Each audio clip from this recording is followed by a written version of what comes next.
Mark chapter 5. And they came over unto the other side of the sea, into the country of the Gadarenes. And when he was come out of the ship, immediately there met him out of the tombs a man with an unclean spirit, who had his dwelling among the tombs. And no man could bind him, no, not with chains, because that he'd been often bound with fetters and chains, and the chains had been plucked asunder by him, and the fetters broken in pieces. Neither could any man tame him. And always, night and day, he was in the mountains and in the tombs, crying and cutting himself with stones. But when he saw Jesus afar off, he ran and worshipped him, and cried with a loud voice, and said, What have I to do with thee, Jesus, thou Son of the Most High God? I adjure thee by God that thou torment me not. For he said unto him, Come out of the man, thou unclean spirit. And he asked him, What is thy name? And he answered, saying, My name is Legion, for we are many. And he besought him much that he would not send them away out of the country. Now there was there nigh unto the mountains a great herd of swine feeding. And all the devils besought him, saying, Send us into the swine, that we may enter into them. And forthwith Jesus gave them leave. And the unclean spirits went out and entered into the swine, and the herd ran violently down a steep place into the sea. They were about 2,000, and were choked in the sea. And they that fed the swine fled and told it in the city and in the country. And they went out to see what it was that was done. And they come to Jesus, and see him that was possessed with the devil, and had the legion, sitting, and clothed, and in his right mind. And they were afraid.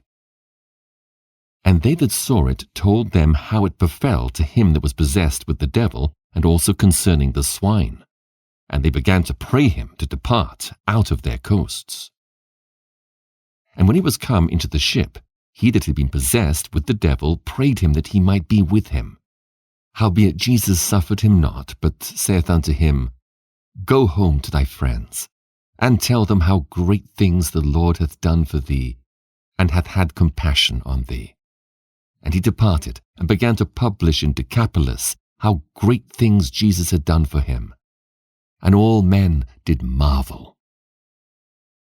And when Jesus was passed over again by ship unto the other side, much people gathered unto him, and he was nigh unto the sea.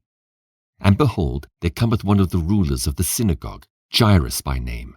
And when he saw him, he fell at his feet, and besought him greatly, saying, My little daughter lieth at the point of death. I pray thee, come and lay thy hands on her, that she may be healed, and she shall live. And Jesus went with him, and much people followed him, and thronged him. And a certain woman, which had an issue of blood 12 years, and had suffered many things of many physicians, and had spent all that she had, and was nothing bettered, but rather grew worse, when she had heard of Jesus, came in the press behind, and touched his garment. For she said, If I may touch but his clothes, I shall be whole.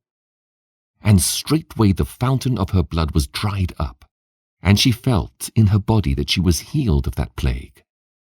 And Jesus, immediately knowing in himself that virtue had gone out of him, turned him about in the press, and said, Who touched my clothes?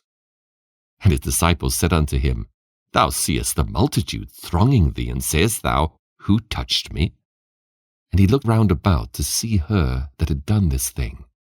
But the woman, fearing and trembling, knowing what was done in her, came and fell down before him, and told him all the truth.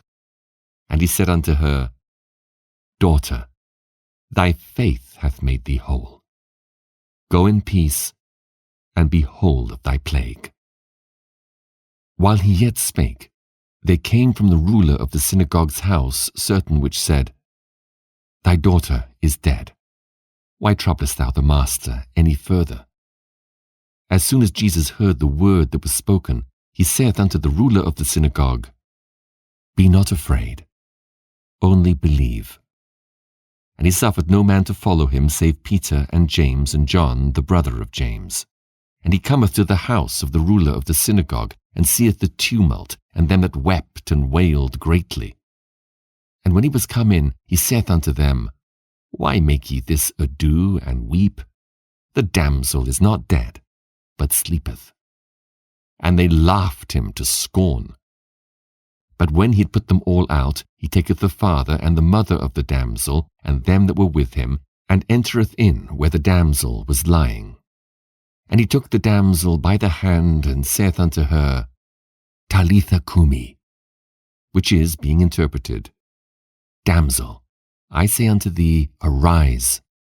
And straightway the damsel arose and walked, for she was of the age of 12 years, and they were astonished with great astonishment.